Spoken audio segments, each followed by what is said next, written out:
মোৰ ছাত্ৰ-ছাত্ৰীসকল আজি মই নৱম শ্ৰেণীৰ ছ'চিয়েল সায়েন্সৰ প্ৰথম খণ্ড অৰ্থাৎ ইতিহাসৰ আগৰ ভিডিঅ'ত ৰৈ যোৱা MCQ আৰু ভেৰি শৰ্ট টাইপ কুৱেশ্যনসমূহ আলোচনা কৰি আছোঁ। তোমালোকে পাৰিলে ভিডিঅ'টো স্কিপ নকৰাকৈ প্ৰথমৰ পৰা শেষলৈ চাই যাবা। আজি প্ৰথম প্ৰশ্ন হৈছে কেপ্টেইন উইলিয়াম হকিন্সে কিমান খ্ৰীষ্টাব্দত সম্ৰাট জাহাংগীৰক সাক্ষাৎ কৰিছিল? এনচাৰটো হৈছে 1609 খ্ৰীষ্টাব্দত সাক্ষাৎ কৰিছিল। তাৰ নেক্সট প্ৰশ্ন 1615 খ্ৰীষ্টাব্দত কোনজন ইংৰাজ ঘটকীক সম্ৰাট জাহাংগীৰৰ ওচৰলৈ প্ৰেৰণ কৰা হৈছিল? ছাৰ টমাছ ৰো। তাৰ 3 নম্বৰ প্ৰশ্নটো হৈছে 1715 খ্ৰীষ্টাব্দত ইংৰাজ লোকৰ এটা সজাতি দলে কোনজন মোগল সম্ৰাটক সাক্ষাৎ কৰিছিল?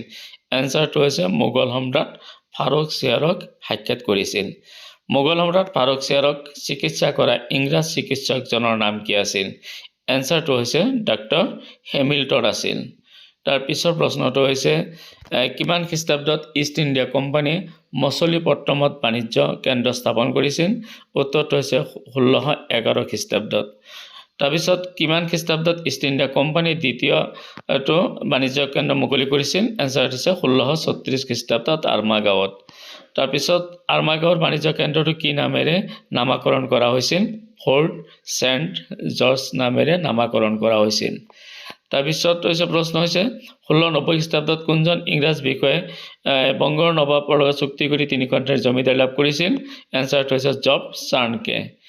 তাৰপিছত নেক্সট প্ৰশ্ন কোন তিনিখন ঠাইৰ সমষ্টিয়ে কলিকতা নগৰৰ ভেটিলৈ ৰূপান্তৰিত কৰিছিল?